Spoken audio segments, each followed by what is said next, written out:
Bonjour à tous, mon nom est Marianne, nous sommes le 29 novembre 2014. Toujours dans le livre des Jubilés, j'aimerais vous lire ce que Dieu a fait connaître à Moïse, qui a écrit le livre des Jubilés,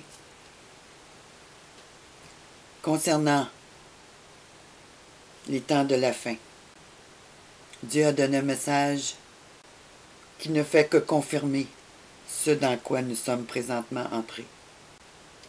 On va voir aussi comment l'âge des gens a pu changer à travers les siècles. On va voir également que les jours de la vie des patriarches étaient très différents de ce que nous vivons maintenant. Et nous comprendrons à la lecture le pourquoi. Analysez ces paroles. Prenez le temps. Car Dieu parle à nos cœurs. Ces écrits qu'on tente de nous cacher depuis si longtemps sont tellement importants. Aujourd'hui, il y a une guerre féroce contre le peuple juif, contre le peuple de Dieu. Mais c'est pas pour rien. Parce qu'à mesure que le peuple se rebelle et que la connaissance de Dieu disparaît, eh bien l'immoralité, le péché et la persécution prennent place. Et on va attaquer les chrétiens et les juifs de toutes les manières possibles. Et encore une fois, aux enfants d'Isaac et d'Ishmaël, qui aujourd'hui marchent non pas avec le Dieu d'Israël, mais ils marchent avec les nations. Ils marchent avec Rome. Si on regarde à la page 38, Dieu nous parle de Isaac et Ishmaël, où un ange est apparu à Abraham au temps que Sarah a conçu l'enfant de la promesse. Il nous a dit, et dans la 6e année de la 4e semaine, nous allâmes vers Abraham au puits du serment, et nous lui apparûmes, ainsi que nous avions dit à Sarah, que nous retournerions vers elle quand elle aura conçu un fils. Et nous retournâmes au 7e mois, et trouvâmes Sarah avec l'enfant devant nous. Et nous le bénîmes, et lui annonçâmes toutes les choses qui ont été décrétées le concernant, qu'il ne mourrait pas avant qu'il ait eu 6 fils de plus, et qu'il les verrait avant de mourir, mais que son nom et sa semence seront déclarés par Isaac, et que toute la semence de ses fils seront des païens, et considérés avec les païens. Mais l'un des fils de Isaac deviendra une semence sainte, et ne sera pas considéré parmi les, car il deviendra la portion du plus haut, et toute sa semence échouera comme la possession de Dieu, pour être un peuple du Seigneur, en sa possession par-dessus toutes les nations, et qu'il devienne un royaume de prêtres et une nation sacrée. Voyez-vous, Dieu avait déjà averti Abraham au puits du serment. Comment viendraient les choses concernant Isaac et Ishmaël? Toujours comme ça, Dieu avertit toujours son peuple. On voit que par Isaac, Dieu s'est choisi un peuple pour glorifier son nom sur la terre. Et cette semence, c'est la semence de Israël, de Isaac. Est-ce qu'on voudrait contester le Dieu souverain? Est-ce qu'on voudrait contester le Dieu souverain qui a créé toutes choses? N'est-ce pas Dieu qui décide de tout? Dieu savait d'avance que Ishmaël, bien qu'il ait reçu l'enseignement des commandements divins et qu'il a été encouragé et ordonné par son père Abraham d'être un exemple aussi parmi les nations, de respecter les commandements, les ordonnances, les fêtes, les sabbats, On voit bien ce qui arrive avec les Arabes aujourd'hui. C'est tout le contraire qui se passe. Mais Dieu le savait d'avance. Ishmaël devait être une lumière aussi pour les nations. Malheureusement, dans ces temps de la fin, les deux se sont laissés corrompre. Israël marche selon le cœur des nations, Ishmaël marche selon le cœur des nations, et dans ces temps de la fin, on les réunit ensemble pour se soulever l'un contre l'autre et amener un grand bouleversement sur cette planète qui va faire des milliers de morts. Mais ça, c'est la rébellion. Ça, c'est le péché. Et Dieu le savait. Dieu connaît tout. Il est omniscient. Il connaît tout d'avance. Il sait comment tout va se passer. Et qui défie Dieu jour après jour et qui amène la malédiction sur cette planète. Vous avez corrompu vos voies. Vous vous êtes détournés de l'Éternel Dieu. Et aujourd'hui, vous êtes une malédiction pour les nations. Parce que vous avez été appelés à être des personnes qui marchaient selon le cœur de l'Éternel, en obéissance à ses lois et ses commandements. Alors, ce que je vais vous lire, c'est le jugement de Dieu pour ces temps de la fin. Puis vous verrez, vous comprendrez qu'on est dedans, que le jugement de Dieu, il est commencé. Alors, si j'ai un conseil à vous donner de la part du Seigneur, c'est de vous repentir, de revenir à l'Éternel, de marcher dans ses voies, de lui demander pardon, d'avoir écouté la voix des méchants et de revenir à lui.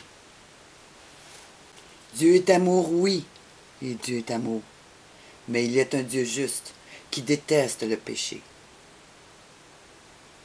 Il n'est pas comme nos grands pasteurs que l'on voit dans les grandes églises d'aujourd'hui et qui disent « Ah oui, Dieu est amour, mais moi je ne juge pas la vie des autres. » On est appelé à nous juger premièrement, à regarder à l'intérieur de notre cœur pour voir si on est des enfants obéissants. Puis je me parle à moi-même aussi en vous disant cela. On est appelés, tous nous sommes appelés à marcher selon le cœur de Dieu. Nation d'Israël et les peuples de la terre. Sous la nouvelle alliance, Jésus est venu pour annoncer la bonne nouvelle à tous les peuples de la terre. Moi, quand j'entends des pasteurs dire « Ah, oui, Jésus est venu sauver les pécheurs. Moi, je vis ma foi, mais je ne juge pas les autres, comment ils vivent. » Non! C'est pas cela que nous sommes appelés. Nous sommes appelés à enseigner la voie du Seigneur, à condamner le péché, à encourager les gens, à les exhorter, à changer leur voie. C'est à cela que le peuple de Dieu est appelé. Puis malheureusement, il y a des milliers de gens qui croient servir Dieu présentement sur cette planète, mais qui sont dans ce moule de ce faux amour de Christ. Puis un jour, ils se feront dire par Dieu, « Hors de ma vue, je ne t'ai point connu. » Parce qu'ils ont suivi ces faux prophètes. Alors, repentance, obéissance. Le Saint-Esprit a été donné aux multitudes qui marchent dans les voies du Seigneur afin de les aider. Il ne nous a pas laissés comme des enfants abandonnés. Comme le pape a dit dernièrement, si on n'est pas rattaché à son Église, bon, on est des orphelins. Non, on n'est pas des orphelins. On a un grand Dieu qui a envoyé son Saint-Esprit afin de nous enseigner toutes choses. Il nous a laissé sa parole pour nous enseigner toutes choses.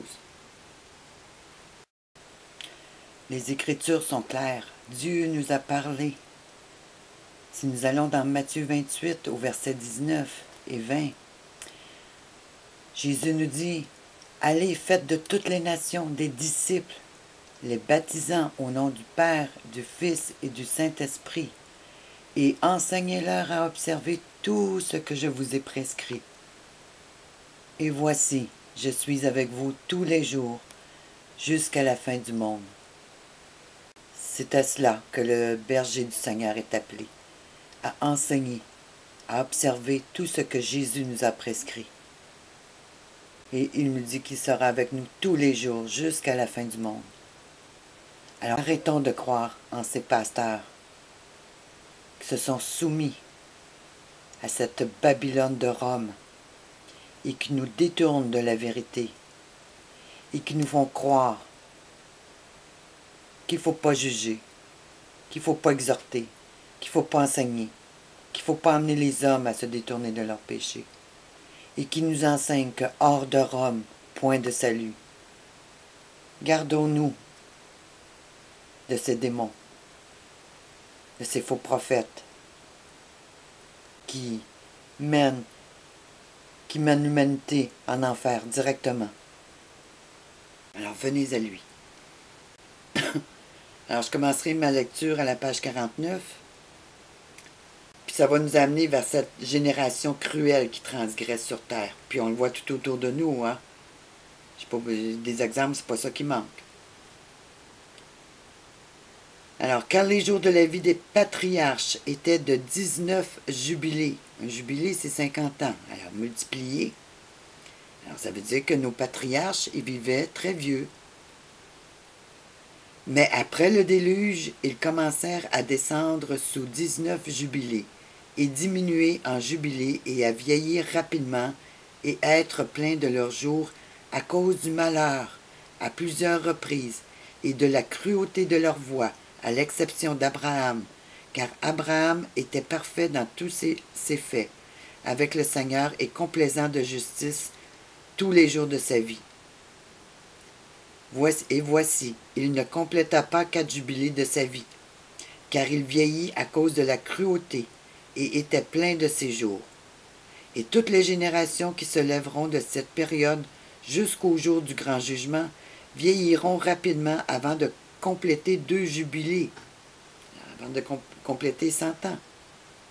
Et leur connaissance les abandonnera en raison de leur vieil âge, et leur connaissance sera complètement dissipée. Et en ces jours, si un homme vit 1 jubilé et demi d'année, ils diront à son sujet qu'il a vécu longtemps, mais la plus grande partie de sa vie fut dans la peine, le chagrin et le malheur, et cela sans paix. Car calamité suivra calamité, et blessure sur blessure, et malheur sur malheur, et mauvaise nouvelle sur mauvaise nouvelle, et maladie sur maladie. Et tous les mauvais jugements comme ceux-là, l'un après l'autre, maladie et renversement, et neige, et gel, et glace, et fièvre, et froideur, et torpeur, et famine, et mort, et épée, et captivité, et toutes sortes de calamités et souffrances. Alors c'est tout le péché qui cause tout ça. C'est pas ça que Dieu a voulu. Mais ça fait partie des jugements à cause du péché. Dieu ne peut pas bénir un peuple qui est rebelle, qui ne veut pas de ses bénédictions. Et tout ceci viendra sur une génération cruelle qui transgresse sur terre. Leurs travaux sont les impuretés et la fornication, et la pollution et les abominations.